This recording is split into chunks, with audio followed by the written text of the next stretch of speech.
की पाबंदी लगा दी गई है, जिसकी वजह से मुसलमान और दीगर कौमें गरीबी की ज़िंदगी से नीचे ज़िंदगी गुजारने पर मजबूर है। इसी वजह से मैं आजकल परेशान रहने लगा हूँ। मगर इन हालात से आप क्यों परेशान हैं भाई? कैसी बातें कर रहे हो बेटा?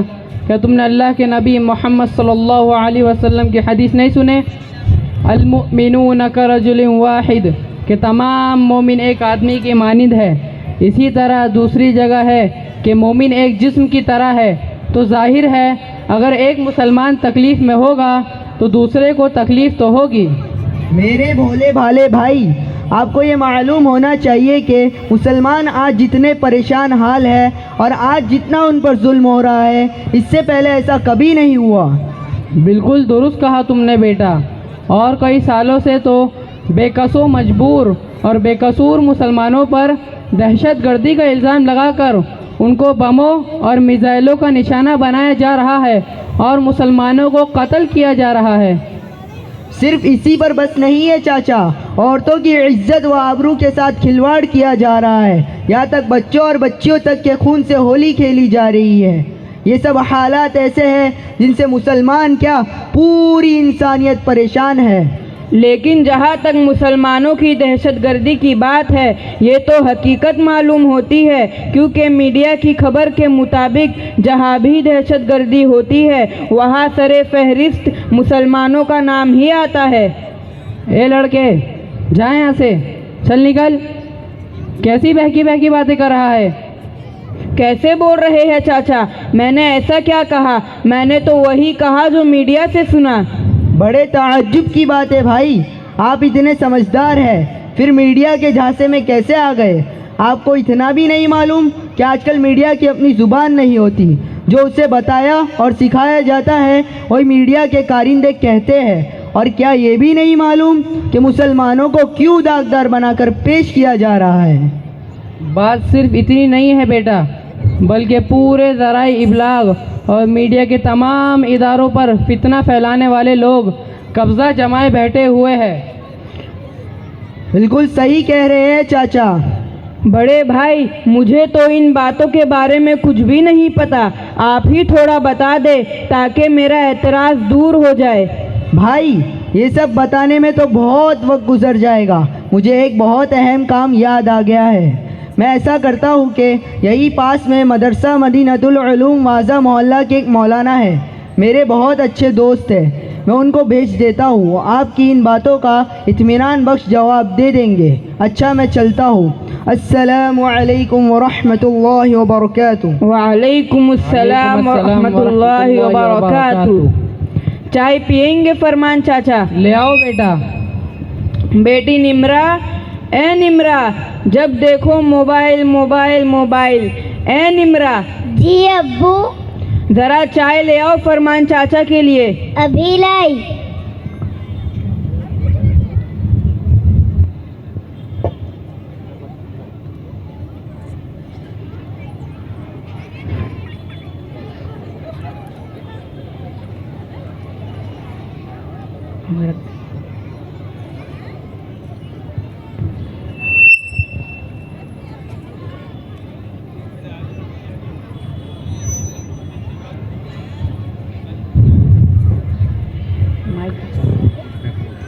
अस्सलाम वालेकुम व रहमतुल्लाहि व बरकातुहू।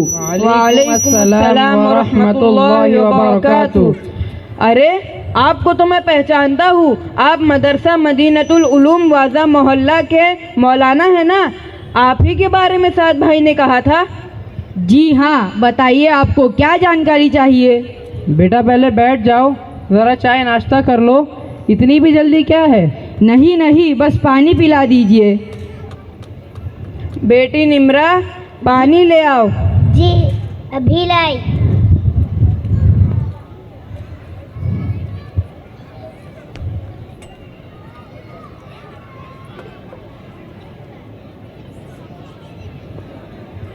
और सही।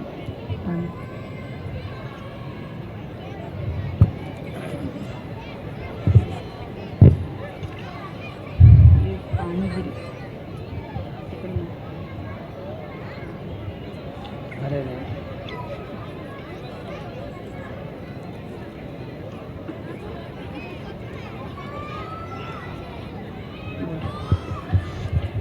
बड़े भाई, मुझे इस्लाम, मुसलमान और दहशतगर्दी के बारे में कुछ बताए। ये मामला तो शुरू से ही चलता आ रहा है। देखो, जब से हमारे आका मोहम्मद सल्लल्लाहु अलैहि वसल्लम ने इस्लाम की दावत और तबलीग का काम शुरू किया है, तब से बातिल की तरफ से इस्लाम और मुसलमानों पर खुल्लम खुल्ला और भरपूर तरीके पर मुखालफत शुरू हो गई। बातिल के आवानों में जलजला आ गया, कुफ़ार और मुश्रिकीन की नींद हराम हो गई और तमाम काफिर इस बात पर जमा हो गए कि आप सल्लल्लाहु अलैहि वसल्लम को नाउज़ुबिल्लाह कत्ल कर दिया जाए और तमाम मुसलमानों को ख़त्म कर दिया जाए। अच्छा, इतना कुछ हुआ? फिर क्या हुआ? फिर क्या था, मुसलमानों पर हर तरफ से हमला शुरू हो गया और तमाम मुसलमानों पर ऐसे ऐसे जुल्म किए गए कि तारीख में इसकी मिसाल नहीं मिलती। अल्लाह अल्लाह। चाचा, ये तो कल की बात थी। आज भी वक्त का फ़िरौन मुसलमानों पर जुल्म सितम ढाने में बनी इसराइल के फ़िरौन से कुछ कम नहीं है, और जुल्म सितम ढाने में तो हमारा मुल्क भी कुछ कम नहीं। आए दिन गरीबों के मकानात को बुलडोज कर दिया जाता है, कभी मॉब लिंचिंग के नाम पर मुसलमानों को टारगेट किया जाता है, तो कभी गाँव खुशी के नाम पर, और कभी लिबास को लेकर फितना फैलाया जाता है। लेकिन माशाअल्लाह हमारी मीडिया का क्या कहना, और ख़ास तौर पर गोदी मीडिया, जिनके अंदर सच को झूठ और झूठ को सच करने का हुनर कूट कूट कर भरा हुआ है, जो सिर्फ सरकार की ज़बान बोलती है। बिल्कुल सही कहा बेटा, तुमने बिल्कुल सही कहा। और तो और चाचा, अमेरिका और बरतानिया मुसलमानों के पक्के दुश्मन यहूदियों के इशारे पर जुल्म करने में अपनी मिसाल आप बने हुए हैं। आज पूरी मीडिया इन्हीं के कब्ज़े में है। वो जिसको चाहते हैं मुजरिम बना देते हैं, और जिसको चाहते हैं हीरो और इंसाफ का अलम बरदार बना देते हैं। आज यहूदी मीडिया ने अपनी पूरी ताकत मुसलमानों की दहशतगर्दी साबित करने में लगा दी है। बिल्कुल सही कहा, लेकिन ये तो सिर्फ इनका प्रोपेगेंडा है, और वो चालबाजी से काम लेते हैं, क्योंकि इस्लाम और दहशतगर्दी एक साथ जमा नहीं हो सकते। इस्लाम से ज़्यादा अमन व सलामती की तालीम देने वाला कोई भी मज़हब नहीं है। बिल्कुल सही फरमाया आपने। इस्लाम तो इंसानियत का सबसे बड़ा मुहाफिज है। हालांकि इस्लाम की इन खुसूसियात से ये लोग भी वाकिफ़ है, सिर्फ हठधर्मी और सरकशी की वजह से सब कर रहे हैं। वक्त नहीं है, वरना मैं आपको बताता कि हकीकत में दहशतगर्द यही लोग हैं, सिर्फ अपने जुर्म पर पर्दा डालने के लिए दूसरों पर इल्ज़ामात लगाते हैं। अल्लाह ताला इनके फितने से उम्मत मुस्लिमा बल्कि पूरी इंसानियत को बचाए, आमीन। आप लोगों का बहुत बहुत शुक्रिया। आप लोगों की वजह से मुझे सारी हकीकत समझ में आ गई, जिससे मैं नावाकिफ़ था। मुझे भी अच्छी तरह बात समझ में आ गई कि असल मुजरिम यहूदी और सलीब के पुजारी है। ये लोग दुनिया में अपनी चौधराहट कायम रखने और अपनी गंदी तहजीब को फैलाने के लिए इस्लाम और मुसलमानों को बदनाम करते हैं। बिल्कुल सही कहा फरमाया चाचा आपने।